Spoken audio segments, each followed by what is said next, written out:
사실 이 우주는 죽음으로 극합니다. 방안을 보세요. 이거 다 죽어 있잖아요. 근데 아마 인간이 특별한 것은 이제 죽음이라는 개념을 이제 인지한다는 건데, 결국은 파도가 이제 밀물이 되면 다 사라질 텐데 내가 이거 가지고 뭐 아둥바둥할 이유가 똑같은 거거든요. 그러니까 우리가 죽음을 정확히 인지하는 순간 삶의 목표고 뭐고 다 사라지게 되기 때문에 우리 인간은 아무 의미 없는 이 우주에 자신만의 의미를 부여하고 혼자 웃으면서 바보같이 행복하다고 믿고 살아가는, 그게 행복한 인간의 진짜 모습이다 라고 저는 생각해요.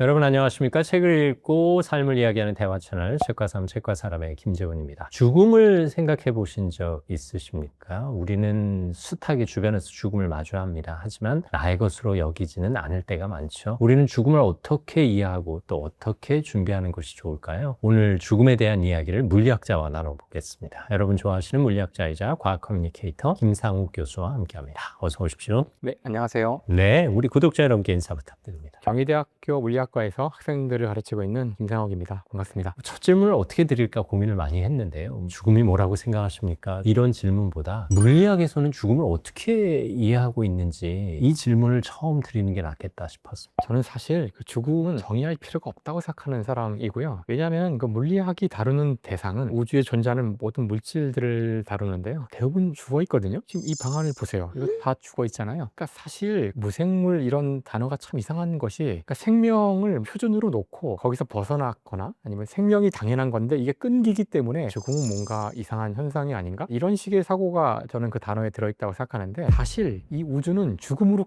합니다. 망원경을 가지고 우주를 싹 훑어보면 지구는 사실 우주에서 너무나 초라하고 작아서 이게 언급조차 하기 힘든, 먼지라고 하기에도 먼지조차도 안 되는데요. 그러니까 태양이 지구의 100만 배가 넘는데 태양과 같은 별이 우주에 1조 곱하기 1000억 개 정도 있거든요. 그럼 뭐 상상도 안 되는 수치. 근데 그게 다 죽어 있거든요. 지구도 통째로 죽어 있다고 볼 수 있는데 흙과 돌이 살아있나요? 지구의 껍데기에 생명체는 우리가 아는 한 공기 중으로 한 10kg, 땅 속으로 한 10kg, 잘해봐야 한 20kg 껍데기 중심으로 요 안에 다 들어있는데, 살아있는 건 지구는 크기가 6,400km니까 지구는 통째로 죽어 있고 생명이 약간 묻어있는 정도라고 할 수 있거든요. 근데 지구 밖에는 살아있는 걸 본 적이 없어요. 그런데 뭐하러 죽음이란 단어가 필요할까요? 그냥 이게 표준이고 살아있는 거에다가 뭔가 우리가 살아있는 게 뭔지를 정의하고 왜 살게 되었을까? 뭐 이런 거고, 살아있는 게 이상한 상태라 저희는 이런 것들을 불안정하다고 해요. 그러면은 얘는 불안정하니까 오래 못 버텨요. 돌 같은 거는 뭐 100만 년, 1000만 년, 화석은 뭐 1억 년도 살아남잖아요. 그러니까 잠깐 원자들이 모여서 우리가 살아있다고 부르는, 생명이라고 부르는 상태에 잠깐 갔으나 이게 불안정하니까 이렇게 하다 다시 안정된, 우리가 죽어있다라고 부르는 더 표준적인 상태로 가는 거라, 사실 죽음에 대해 자꾸 얘기하는 게 되게 이상하다고 생각해요. 저는 생물, 무생물도 이상한 단어고 그냥 물, 생물 이렇게 얘기를 해야죠. 물이 다고 이 지구에만 어떻게 이상하게 살아있는 게 조금 있는 거죠. 교수님이 이렇게 정의를 하고 나니까 뭔가 좀 더 가벼워지네요. 그렇죠. 우주는 비생명체로 가득 찼고 지구조차 비생명체인데, 근데 우리가 그 묻어있는, 우주로 보면 먼지 몇 개 덮여있는 그들이 이렇게 아둥바둥 거릴 일인가요? 바로 그게 포인트라고 생각해요. 그래서 물론 이제 과학은 우리에게 바둥바둥 살지 말라는 말을 하지 않아요. 이런 것들은 과학의 언어가 아니고요. 팩트를 이야기하죠. 그런 팩트를 듣고 나면 짧은 시간 잠깐 기적적으로 지구 표면에서 살다가는 생명체의 하나로서 그렇게 뭐 우리가 아둥바둥 불안해하면서 잠을 줄여가면서 그렇게 살만한 일이 얼마나 있나? 뭐 이런 생각들이 좀 들죠. 교수님이 이런 생각들이 물리학에 입문하시고부터 이어진 생각인가요? 아니면 최근에 어떤 사건, 사고로 인해서 변화가 일어난? 처음엔 몰랐죠. 사실 이런 거를 처음부터 알 수가 있나요? 물리학을 공부하면서도 잘 몰랐던 것 같고요. 사실 이 죽음에 대한 문제는 저는 저의 가까운 지인 한 분이 갑자기 돌아가시는 일이 있었는데, 양자역학을 같이 연구하던 분이니까 저분도 돌아가시면 몸이 원자로 다시 분해되겠구나. 원자로 되면은 주변에 이제 뭐 공기가 되고 뭐 나무가 되고 흙이 되고 그 원자의 형태로 언제나 내 주위에 있겠지. 뭐 이런 생각들을 하면서 그게 더 자연스러운 상태일 수도 있고 우리가 공부하고 있는 양자역학의 상태이기도 하고, 그런저런 생각을 하다가 이제 이런 결론에 도달을 했고요. 이제 모든 물리학자가 뭐 다 생각하는 건 아니라고 생각해요. 이런 생각을 하는 거는 뭐 특별한 어떤 계기가 있었던 거고요. 근데 지금 와서 보면 뭐 물리학의 시각으로는 당연한 이야기인 것 같다고 생각하는데, 뭐 예전에는 죽음 이후에 이제 매장 절차를 밟았지만 지금 이제 화장 절차를 밟으면서 실체가 사라지잖아요. 물리학에서 가장 어려운 단어가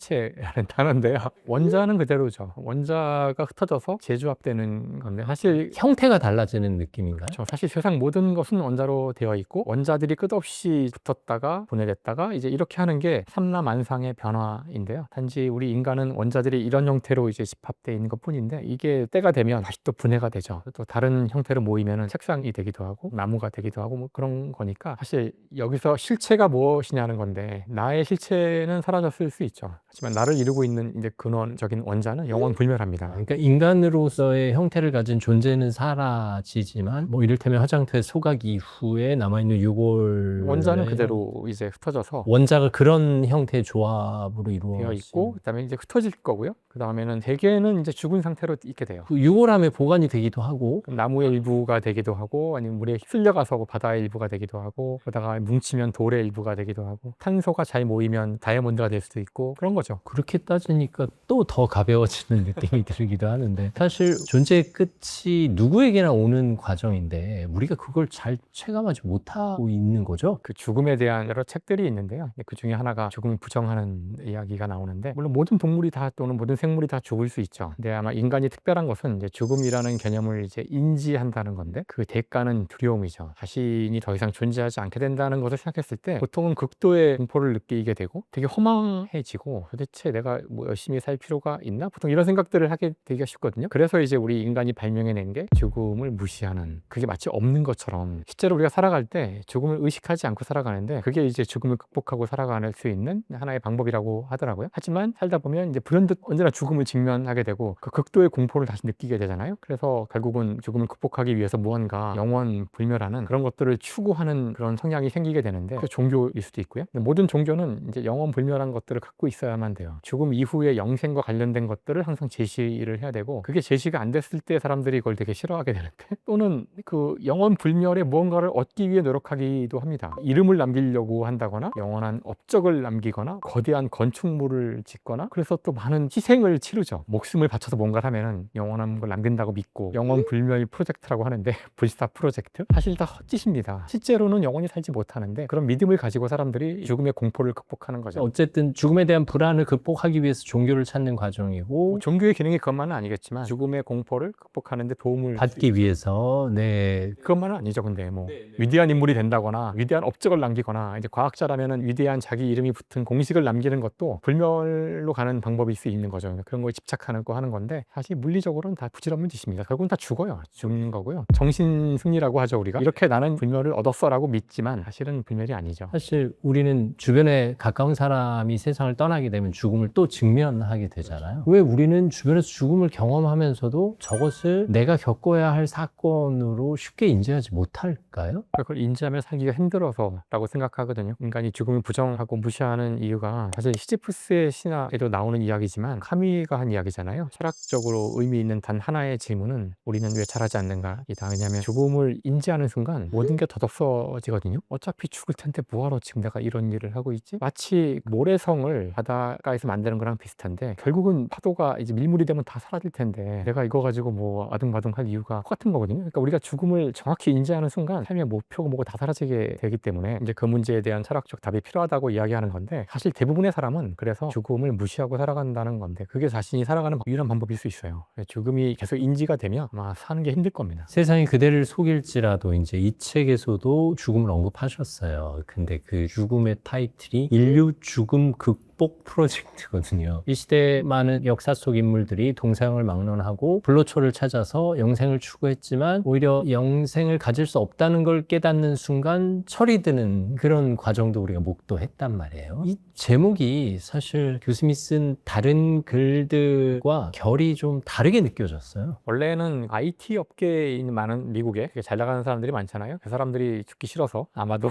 돈도 많이 벌고 잘 나가니까 죽기 싫어서 노화 극복하려는 그런 프로젝트를 한다는 얘기들을 좀 들었어요. 그래서 사실 원래 그 글을 쓰게 된 배경은 지금 얼마나 이 노화 극복 프로젝트가 진행됐을까 궁금했었거든요. 과학적으로. 그래서 이제 찾아보고 해서 쓰게 된 글이고요. 그걸 찾아보다 보니 죽음 극복 프로젝트는 과학으로만 해왔던 것이 아니라 우리 인류는 오래전부터 이집트의 파라오 피라미드 이런 것도 다 죽음 극복 프로젝트인 것 같더라고요. 그래서 많은 문명이 죽음을 극복하려고 했었고, 그 이유가 뭘까? 이제 그러면서 시작된 글이에요. 그래서 글의 전반부에서는 인간은 죽음을 무시를 하거나 아니면 어떻게든 영생에 대한 약속이 있어야 죽음에 대한 공포를 극복할 수 있었다는 거고, 지금은 이제 우리가 실제로 죽음을 극복해 보려는 노력을 하고 있는데 사실은 잘 안 된다는 이야기죠. 이 시지프스가 돌을 올리면서 행복하게 돌을 굴려 올릴 수 있다고 까미가 이야기했다라는 문장이 있어요. 그는 왜 돌을 굴리면서 행복하게 굴릴 수 있었을까요? 죽음이 있기 때문, 끝이 보이기 때문이 아니었을까요? 사실 그 문장이 여러 가지로 해석이 될 수가 있다고 생각하는데, 과학자들이 흔히 말하는 이 우주의 모습은 의미가 없는 세상이거든요. 아까도 제가 얘기했지만 모든 것이 다 죽어 있잖아요. 그냥 그 자리에 그냥 있는 것 뿐이거든요. 원자의 상태로. 사실 이게 생명체가 아니라는 것은 물리 법칙에 따라 움직인다는 것이에요. 우리가 말하는 어떤 좋고 나쁘고 정의롭고 뭐 무슨 사랑스럽고 이런 건 하나도 없는 거죠. 그냥 이 우주는 인간이 말하는 의미는 전혀 없이 법칙에 따라 지구가 태양주위를 돌듯이 그렇게 움직이는 것처럼 보여요. 근데 아마 이 의미란 것을 만든 건 우리 인간일 것이고, 그리고 그 의미를 가지고 우리는 여러 가지 생각들을 하잖아요. 그래서 시지프스의 신화에서 시지프스가 하는 그 일, 즉 사실 벌이죠. 죄를 짓고 벌 받은 건데 반복되는 아무 의미 없는 그게 진짜 우주의 본질이라고 생각하고요. 우주의 본질은 되게 공허하죠, 사실은. 하지만 그 속에서 어떻게 하든 의미를 찾아내서 살아가는 게 우리 인간이라고 생각해요. 그래서 죽음을 앞두고서도 마치 전쟁터에서 목숨을 바치면은 이 죽음이 극복되는 것처럼 의미를 부여하고 죽는 그 사람은 정말 인간적인 사람인 거죠. 불멸의 소설을 한 권 씀으로써 나는 죽음을 극복했다고 생각하는, 하지만 전혀 극복되지는 않았지만 그렇게 믿고 행복하게 웃으면서 죽을 수 있다면 그게 가장 인간적인 모습이라고 생각을 해요. 그래서 시지프스가 어떤 생각으로 의미를 가졌는지는 모르지만 아마도 그것은 각자 개인이 의미를 찾는 거라고 생각하고요. 시대에 따라 다를 것이고, 제3자가 볼 때는 전혀 무의미한 것이 확률이 아주 큽니다. 우리가 볼 때 고대 그리스의 신화에 나오는 뭐 오디세우스에 나오는 그 많은 사람들이 하는 행동들, 정말 의미 없는 행동들도 많잖아요. 하지만 그들은 정말로 진지하게 그 일을 하면서 죽었을 거거든요. 그게 인간의 본질이 아닐까. 우리 인간은 아무 의미 없는 이 우주에 자신만의 의미를 부여하고 혼자 웃으면서 바보같이 행복하다고 믿고 살아가는, 그게 행복한 인간의 진짜 모습이다 라고 저는 생각해요. 물리학은 다른 학문에 비해서 말 그대로 스펙트럼이 꽤 넓은 거죠. 그렇죠. 원래 물리가 물리, 사물의 이치, 그러니까 여기서 사물이란 거는 존재하는 모든 게 물이다 보니 정말 모든 걸 연구하는, 모든 걸 다 연구를 하죠, 사람들이. 게다가 뭐 심지어 우주의 광활함까지 연구를 하시는 거예요. 원래는 아니었거든요. 원래는 진짜 이제 물체를 연구하다가 사실 사람이 물체로 돼 있다는 사실을 깨닫게 되면서 이제 다 확장이 되는 거죠. 사실 사람도 원자로 되어 있고 모든 것이 다 물체로 되어 있다는. 그래서 사실 물리학적으로 세상을 본다는 게 꼭 좋지만 않을 수도 있는 게, 그러니까 이 물질들로만 이해를 하려고 하는 거죠. 사람도 이제 뇌에서 어떤 여러 원자들의 움직임, 뇌 신경 세포들의 움직임, 신호들의 이런 걸로만 사람을 파악하는데, 우리가 지금 이야기하고 있는 의미 이런 거는 물리의 대상이 아니에요. 원래 아니기 때문에 어떻게 살아야 될 건지, 그다음에 시지프스가 어떻게 의미를 얻었는지는 물리학자가 답할 수 있는 게 아니고요. 그러니까 사실 모든 물리학자가 이렇지 않고요. 보통 과학자들은 물리학자만이 아니라 자기가 연구하는 작은 분야 하나만 합니다. 그게 너무너무 재미있고 흥미로워서 이것만 하고요. 다른 거 흥미 다 없고, 이게 세상에서 제일 재밌어요. 그러다가 이제 저는 여기를 좀 벗어나온 사람인 거죠. 이제는 이런 것만 하고 살기엔 너무 오래 하지 않았나 이런 생각도 하고, 그래서 여기서 벗어나와서 이 세상을 좀 보기 시작한 물리학자고요. 그러다 보니 이제 물리는 모든 분야를 다룰 수 있으니까 그래서 다 생각해보고, 당연히 아는 게 없으니까 공부를 해야 돼요. 그래서 이 책 뒤에 보시면 제가 이제 이 책을 쓸 때 참고했던 문헌들을 제가 최대한 다 적어놨는데요. 그걸 공부해서 다시 머리에서 재조합해서 쓴 글입니다. 이제 우리가 죽음에 도달하기 전에 노화에 또 관심을 갖잖아요. 이거 어떻게든 좀 안 늙어 보려고 하는 게 안 죽어 보려고 발버둥 치는 거죠. 그렇죠. 사실 근데 그 노화에서 가장 중요한 메시지는 어떤 노화라는 특정한 프로세스나 특정한 질병과 같은 것이 있는 것이 아니라, 원래 우리 몸 자체가 수명이 한 30-40년을 염두에 두고 만들어졌다는 게 중요하죠. 물론 인간은 지금 보는 것처럼 잘 조건만 맞으면 100년도 살 수 있는 것 같긴 하지만, 대개의 인류의 역사, 구석기 시대 뭐 이런 호모사피엔스의 역사의 대부분 동안 한 30살을 넘기가 쉽지는 않았다고 해요.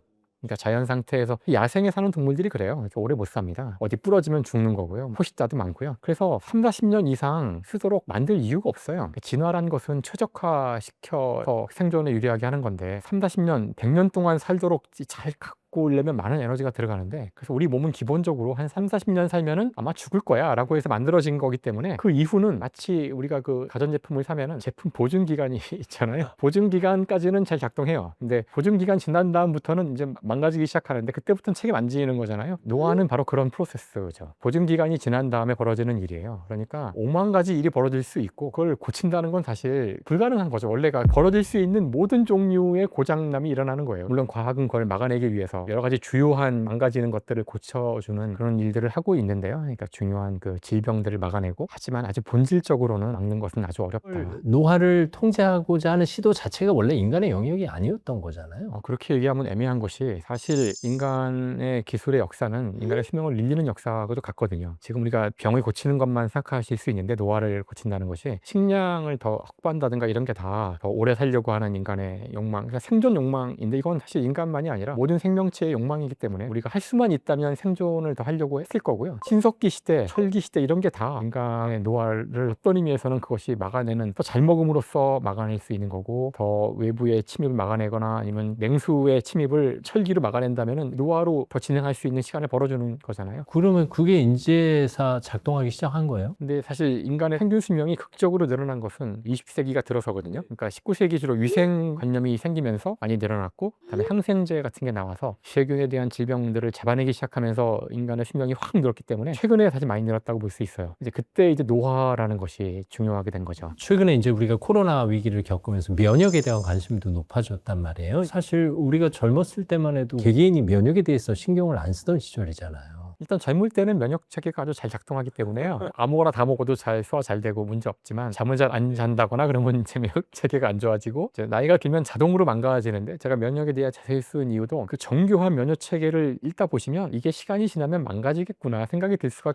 당연히 망가지죠. 망가지기 때문에 세균이 침입을 해도 못 막아내고, 그래서 젊을 때 걸리지 않았던 병들에 자꾸 걸리게 되고 더 안 좋아지고, 이런 일이 반복되다가 지금처럼 이제 평균 수명이 길어진 상황에서는 한두 가지 질병이 아니라 여러 질병이 겹치면서 이제 죽어가게 되는 거잖아요. 그래서 어쩔 수 없는 거죠. 교수님 워낙 과학 커뮤니케이터로 친숙하게 활동하셔서 그런지 저희들도 쉽게 이해할 수 있는 논리적인 표현, 그리고 워낙 논리적 설명의 기능이 뛰어나시잖아요. 그래서 저희도 쉽게 다가갈 수 있는 그런 책이어서, 뭔가 과학책에 대한 알러지가 있으신 분들도 이 책은 과학책으로 받아들이지 마시고 이 표지의 느낌처럼 세상이 그대를 속일지라도 우리의 삶의 정서적인 측면으로 스며들 수 있는 그런 책이 아닐까 저는 생각합니다. 사실 과학책 쓴다는 느낌으로 쓰진 않았어요. 그러니까 이거는 과학책이라기보다는 잡학을 소개하는, 근데 자연스럽게 이제 물리학자의 시선이 들어가니까 과학 같은 느낌이 나는 것 뿐이지, 저는 과학책을 쓰자 이런 느낌으로 쓴 글은 몇 개 없어요. 전반적으로는 항상 이건 과학책이 아니야, 이 독자들은 과학에 관심 없는 사람들이야, 그래서 최대한 과학책이지 않게 써보자 이렇게 쓴 겁니다. 다른 제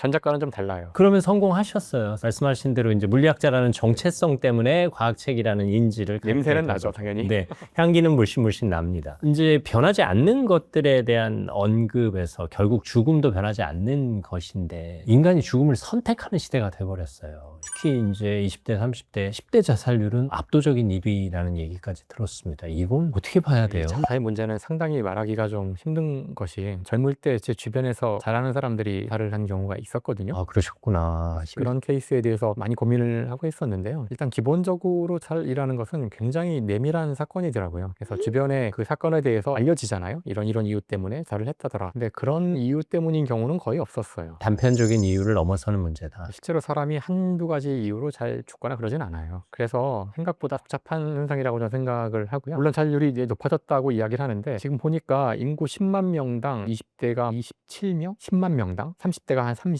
이 정도 수준이거든요. 그러니까 물론 작은 숫자는 아니지만 또 아주 큰 숫자라고 볼 수도 없어요. 무슨 뜻이냐면은, 이게 아주 숫자가 많을 때는 통계적으로 뭐 생각을 해봐야 되겠지만, 이건 좀 이제 드문 일이고, 그다음에 굉장히 개인적인 일일 수도 있고요. 근데 사회 사건에 대해서 크게 이제 두 가지 이유가 있을 수 있다고 생각하는데, 한 가지는 병에서 오는 거예요. 그러니까 우울증 같은 것이 실제 질병이고, 이런 질병에 의한 자살은 막을 수 있고요. 저희가 이걸 질병이라고 인식을 하고 약을 처방하면은 막을 수 있거든요. 근데 그거 말고 사회적 책임도 굉장히 많아요. 1990년 저희 살던 시대만 해도 아까 인구 10만 명당 20, 30대 살자가 10명이 안 됐더라고요. 근데 이게 99년, 98년 이럴 때 갑자기 한 30년까지 올라가요. 아니 사회적 사망, 그러니까 사실 이게 굉장히 사회와 같이 연동돼 있다는 거예요. 그런 어떤 내면적인, 그러니까 내재적인 병, 그런 우울증 이런 거에서 오는 자살은 또 다른 문제지만 그건 타고난 거일 수도 있고 개인적인 병일 수도 있고요. 하지만 그게 아닌 경우는 많은 경우 사회적인 어떤 거에서 온다는 거죠. 그래서 우리 사회가 사람들이 자리로 가지 않도록 하는 그런 것들을 좀 고민을 해봐야 된다는 거죠. 그래서 지금 수치가 IMF 때 수치라고 볼 수 있고요. 다음에 계속 커져왔더라고요, 숫자가. 제가 조사도 오기 전에 잽싸게 찾아보고 그랬는데 2005년에 20대가 18명, 10만 명당, 다음에 30대가 21명 이 정도였는데 2024년이네요. 22명, 30명. 그러니까 30대가 더 많아요. 그러니까 이런 것들은 이 사회적 변화와 관계가 있어서 아주 복잡한 거일 거라고 생각해요. 단순히 경쟁이나 이런 것도 있겠지만 전 SNS도 뭔가 사실 서양에서는 SNS 때문에 청소년 자살률이 늘었다고 판단하고 있거든요. 다른 사람들과의 비교. 사실 불변의 법칙이라는 책이 있는데 그 책에서 변하지 않는 것들을 제 책처럼 이야기까지 하고 있는데 그 중에 하나가 이제 인간의 행복에 대한 이야기를 하는데 인간의 행복은 두 가지로 구성되어 있는데 하나는 자기가 이미 가진 것, 또 하나는 기대하는 것. 그래서 이 두 가지가 이제 다 있어야지만 행복한데 문제는 기대하는 부분이 문제인 거예요. 그러니까 기대치는 나의 표준이 어딘지가 되게 중요한데 이 표준은 끝없이 높아져 간다는 거고 주변과의 비교를 통해서 높아져 가고 표준치가 올라가면은 기대치는 낮아질 수밖에 없잖아요. 그래서 아마도 사람들의 기대치가 점점 줄어들고 있는데 많은 것들이 이제 기여하는 할 텐데 주변을 보면은 기준치가 높아지잖아요. 친구들은 다 맨날 맛있는 거 먹고 맨날 뭐 해외여행 다니는데 나는 이게 뭘까? 이제 어떤 미래에 대한 불안감들이 또 역시 기대치를 낮추는 거고요. 뭐 이게 중요한 문제긴 하지만 또 너무 과장할 필요도 없다는 거예요. 물론 한 사람 한 사람의 생명이 너무 소중한 일이고 그 주변 사람들의 고통을 따지면 우리가 말로 형용할 수는 없지만 이걸 또 너무 심각하게 생각하다 보면 오히려 이 궤도에 빨려 들어가서 더 많은 개별적으로 또 다른 상황들이 있을 수 있는 거고요. 언제나 일반화해서 사회 전체로 막 문제를 꼭 풀어야만 되는 게 아닌 경우들도 있기 때문에 되게 조심스럽게 해야 되는데 분명한 사실은 이 사회적 어려움이 있을 때 늘어나는 건 맞아요. 결국은 개인의 선택에 의한 결과지만 개인만의 문제는 아니고 개인이 사회에서 뭔가를 압박을 받아서 이제 그런 결과로 가게 되는 거죠. 그래서 그런 일이 있을 때마다 우리가 도울 수 있지 않았을까? 사회가 도울 수 있지 않았을까? 막을 수 있지 않았을까? 하는 생각하게 되거든요. 근데 아까도 제가 저의 개인적 경험을 좀 얘기했지만 저도 내가 도울 수 있지 않았을까 생각은 하지만 정말 쉽지는 않았던 것 같아요. 그 전에 뭔가 약간 느낌이 있긴 했지만 물론 막을 수 있는 경우도 있을 거예요. 그래서 저희가 항상 그런 의심이 가는 사람들이 주변에 있다면은 잘 챙겨주는 건 되게 중요한데요. 그렇다고 또 못 챙겼다고 해서 또 너무 죄책감 갖는 것도 이게 쉬운 일은 아니거든요. 너무나 어려운 주제라고 생각해요. 결국은 확장하다 보면 사후 세계에 관심을 갖게 되는데요. 뭐 종교적 영역이기도 합니다만 물리학의 범주에서도 사후 세계의 개념이 등장할까요? 물리학은 물질적 증거에 의존하여 결론을 내리는 학문이거든요. 실험을 통해서. 그러니까 사후 세계에 대한 물질적 증거는 아직 하나도 없어요. 재현 가능한 객관적 증거는 아직 없거든요. 그래서 그런 객관적 증거가 없을 때 물리학에서는 모른다라고 말하라고 배웁니다. 신의 존재를 증명하는 차원도 마찬가지겠네요. 신이 존재한다면 존재하는 물질적 증거를 보여주시면 되는데요. 그러면 이제 존재하는 거고요. 존재하지 않는다? 존재하지 않는 거에 대한 증명은 할 수 없어요. 부존재 증명 불가라는 게 있는데 무언가 없다는 건 증명할 수 없어요. 자, 유니콘이 없다고 증명하고 싶은데 어떻게 해야 되냐면은 이 우주를 샅샅이 찾아가지고 여기도 없고 여기도 없고 화성에도 없고 목성에도 없고 태양 한가운데도 없어요. 이제 그렇게 해야지만 부존재가 증명이 되거든요. 부재한다는 걸 증명할 수는 없어요. 그러니까 신이 부재함을 과학은 증명할 수 없어요. 존재한다는 건 증명할 수가 있는데 그건 증거로 보여주면 돼요. 그래서 물리학이나 과학에 모르는 게 많아요. 결국 인간의 시도로 죽음을 극복한다는 건 죽지 않겠다는 차원이 아니라 죽음을 지연시키겠다는 차원으로 이해할까요? 그러니까 죽음을 지연시키는 거는 현재 과학이 가장 열심히 하고 있는 일 가운데 하나고요. 그게 이제 과연 좋은 일인지도 이제 논쟁이 되고 있긴 하죠. 몸이 안 좋고 건강하지 않은 상태로 오래 사는 게 과연 좋은지도 알 수 없고. 근데 죽음 자체를 극복하는 거는 잘 안 될 거라고 생각을 합니다. 생명의 본질과 관계에 있는 문제고요. 근데 재밌는 거는 그 죽지 않는 생명체는 있어요. 사실 단세포 생물들은 원래 원칙적으로 죽지 않거든요. 인간의 몸도 여러 세포로 돼 있잖아요. 그래서 이 세포를 계속 추적해 들어가면은 최초의 세포 하나로 갈 텐데 걔는 죽지 않고 지금까지 있는 거죠. 여러 형태로 있는 건데요. 근데 다세포 생물은 죽어요. 더 이상 계속 DNA를 전수하고 하는 방식으로 살아가는 게 쉽지 않기 때문에 아예 자손을 남기는 방식으로 이제 바꾼 건데요. 개체는 죽지만 DNA 정보를 남기는 방식으로 영생을 얻겠다는 전략을 택한 게 다세포 생물이에요. 다세포 생물은 죽음이 내장돼 있고요. 다음에 아까 얘기한 대로 30-40년 인간의 경우 그때까지만 잘 살도록 진화를 해놓고 그 이후는 몰라. 그 다음은 알아서 죽는 거죠. 그래서 그렇게 돼 있기 때문에 죽음은 다세포 생물의 숙명이에요. 그래서 우리는 번식해서 자신의 자손을 남기는 방식으로 영생을 택하기로 한 그런 생명체예요. 근데 그 약속을 어기고 그런 생물학적인 세팅을 무시하고 개체를 영원히 살리겠다. 그러면은 사실 이게 일으킬 문제는 한두 가지가 아니에요. 어쨌든 죽기로 되어 있는 생명체인 그렇게, 셈이죠. 예,